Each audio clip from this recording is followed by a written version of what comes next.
여러분 안녕하십니까? 전요섭 교수의 기독교 교양 강좌를 맡은 성결대학교 전요섭 교수입니다. 오늘의 주제는 치명적인 죄입니다. 인간의 정신과 영성을 파괴하는 심각하고 치명적인 것이 있을까요? 있다면 그것은 무엇일까요? 그건 바로 죄입니다. 모든 죄는 예외 없이 인간의 정신과 영성에 심각하고도 치명적인 영향을 미치게 되어 있습니다. 하지만 전통적으로 신앙의 선조들은 많은 죄 가운데서 교만, 시기, 질투, 분노, 나태, 음욕, 탐욕, 탐식 이 7가지 죄에 대하여 예사로 취급하지 않았습니다. 이것들을 아주 심도 있게 다루었습니다. 미국 캘리포니아 주립대학교 심리학과 더글라스 스탠스트롬 교수는요, 이 7가지를 치명적인 죄라고 생각하고 죄와 관련하여 라는 제목의 논문을 썼습니다. 이 7가지 죄에 대한 내용은 종교적이든 그렇지 않든 상관없이 모든 인간에게 해당되는 것이고 사회적인 문제라고 그렇게 주장을 했습니다. 이 스탠스트롬은 7가지 죄는 인간의 정서, 욕망, 삶의 태도, 인식, 행동의 문제로 심리학 분야에서도 충분히 다루어야 될 그런 주제라고 보았던 것입니다. 이 7가지 죄는 세상과 단절된 수도원에서도 범하는 죄인 것입니다. 이 기독교 수도원 운동의 발상지는 사막이었습니다. 이집트 사막이나 시리아 지역의 사막은 수도사들이 이 세상과 죄와 유혹을 차단하고 수도하기에 더없이 좋은 환경이었습니다. 사막은 인간이 생존하기에는 너무나 어렵고 황폐한 곳인 반면 인간의 모든 욕망을 끊을 수 있는 최적의 장소이기도 합니다. AD 4세기에 이집트 사막에서 생활한 수도사들은 그들의 경건 생활을 방해하는 것들이 무엇일까? 이것을 분석해 보았습니다. 그리고 그것들을 파악하여 제시함으로써 자신들의 수도 생활, 경건 생활, 영적 생활, 정신 건강을 보호하려고 노력을 했던 것이죠. 이 수도사들은 신학을 연구한 학자들이거나 성직자들이 아니었습니다. 이들은 대부분 평신도들이었습니다. 학식이 없는 농부들이었거나 목동들 또는 상인들로서 오직 죄악된 세상과 단절하고 철저한 경건 생활만을 위해서 은둔자의 삶을 살았던 사람들이었습니다.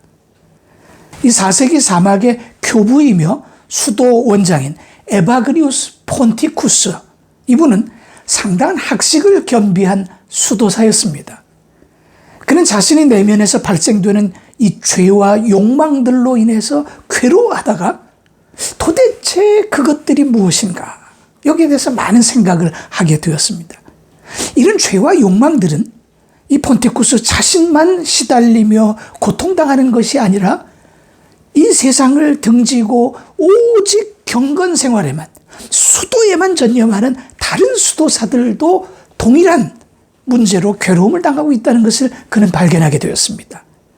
그래서 성경에 기초하여 이것들을 경건 생활에 방해가 되는 주범이다, 이렇게 여기고 그 목록들을 제시하게 됐습니다. 영성신학자이면서 작가인 헨리 나우엔이라고 하는 분은 1979년에 뉴욕에 있는 남자 수도원에서 성직자로 사역한 일이 있었습니다. 그는 수도 생활을 하면서 자신의 내면에서 이 우글거리는 이 탐욕으로 인해 하나님께 간절히 울부짖는 일이 있었다고 수리하고 있습니다. 그는 자신의 내면에서 이미 죽은 줄로만 알았던 이 교만, 분노, 탐욕, 애착, 인색함, 이 자기중심성, 이런 악한 성품들이 여전히 살아서 막 꿈틀거리고 있다고 하는 것을 깨닫고 이것들과 너무나도 힘겹고 처절한 투쟁을 하다가 지친 그런 경험에 대해서 그의 저서를 통해서 묘사한 바가 있었습니다. 수도원 생활이 이와 같이 이 죄악들이 막 표출될 정도로 유혹적인 상황이 사실은 아니었단 말이죠. 근데 나우엔이 이렇게 힘든 투쟁의 시간들을 보냈다면 4세기 사막의 수도원에서 지냈던 그 수도사들은 얼마나 힘들었을지 그것에 대해서 어느 정도 우리가 짐작을 해볼 수가 있겠습니다. 이 사막의 수도원장 에바그리우스가 수도사들이 집중해서 경계하고 또 대항해야 할 이런 죄목들을 제시했다고 하는 것은 이해가 되는 것이죠. 이 수도원 밖에 있는 우리들이 내면에서 훨씬 더 강력한 죄의 유혹들과의 투쟁을 우리가 스스로 인식하는 것은 그리 어려운 일이 아닌 거죠. 그러다가 AD 590년에 로마 가톨릭 교회 교황 그레고리 대제가 이 목록들을 7가지로 정리해서 교만을 제일 앞에 두고 탐식을 제일 뒤에 두는 어떤 일렬로 이렇게 정리한 그런 내용을 발표했습니다. 이 7가지 죄는 수도사들은 물론 경건하게 살고자 하는 모든 신자들이 반드시 회피하고 배격해야 될 그런 대상으로 인식을 해왔던 것이죠. 또 신학자이면서 교육 심리학자인 솔로몬 쉰멜 교수님은 이 세상에 셀 수 없이 많은 죄와 악덕들이 많이 있지만 이 7가지 죄를 바로 치명적인 죄라고 일컫고 이것을 심도 있게 다루는 이유는 이것을 모든 죄의 기원이고 통로로 간주했기 때문이라고 주장을 했습니다. 또 일주일은 7일이잖아요.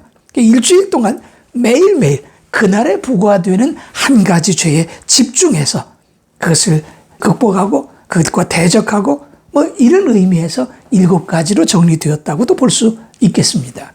그래서 주일은 교만의 죄, 월요일은 시기 질투의 죄, 화요일은 분노의 죄, 수요일은 나태의 죄, 목요일은 탐욕의 죄, 금요일은 탐식의 죄, 토요일은 음욕의 죄를 다스리는 날로 생각을 해왔었습니다. 하지만 셀 수 없이 많은 이 죄들을 7가지로 제한하는 것은 신학적으로나 성경적으로 문제가 될 수는 있겠지요. 또 교회는 이 7가지 죄에 대하여 이른바 치명적인 죄, deadly sin, 혹은 죽을 죄 이렇게 이해를 해왔습니다. 그럼 그 밖의 죄들은 치명적이지 않은 것이냐? 그건 아니죠.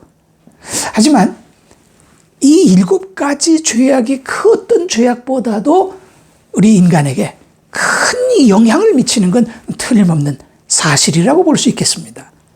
그래서 미국 조지 폭스 대학교 심리학과 교수이면서 기독교 상담학자인 마크 맥민 교수님, 제가 굉장히 존경하는 분인데요.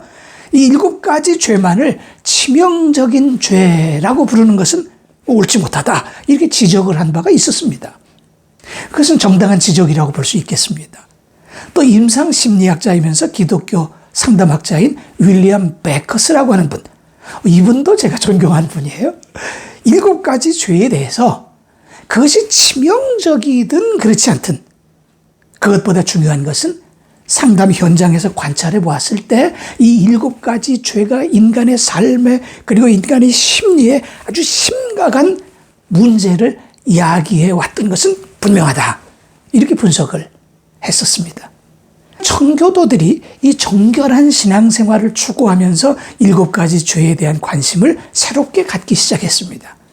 그래서 영국의 대주교 존 팩함이라고 하는 분은 많은 신자들이 이런 죄악들에 노출돼서 심각한 문제들을 겪기 때문에 모든 성직자들에게 교회에서 매년 4차례씩 대중적인 언어로 바로 이 7가지 죄에 대해서 강론하도록 지시한 바가 있었습니다. 7가지 죄의 목록은 이 초기 교회나 교부 또는 각 공회 등에서 신학적인 논쟁을 통해 신조로 결정된 건 아니었습니다. 다만 이것은 전통적으로 신자들이 그들의 신앙생활에서 극복하기 어렵고 고민스러운 것들을 다룬 것이라고 이렇게 이해하면 되겠습니다. 그렇기 때문에 이것은 신학적이라기보다는 목회적이고 심리학적인 것이며 더 나아가서는 사회적인 것이다. 이렇게 표현할 수 있겠습니다. 때론 이 7가지 죄가 문화적인 경우도 있는데요. 책과 음악, 드라마, 영화, 이제 이런 다양한 매체들이 7가지 죄를 현대인의 삶에 비극을 가져오는 그런 주범이라고 생각해서 다루어 오기도 했습니다. 인간의 행복을 파괴하는 7가지 죄에 대해서 지금부터 한번 살펴보도록 하겠습니다. 오늘은 여기까지 하고 다음 시간을 기대해 주시기 바랍니다. 다음 시간에 뵙겠습니다.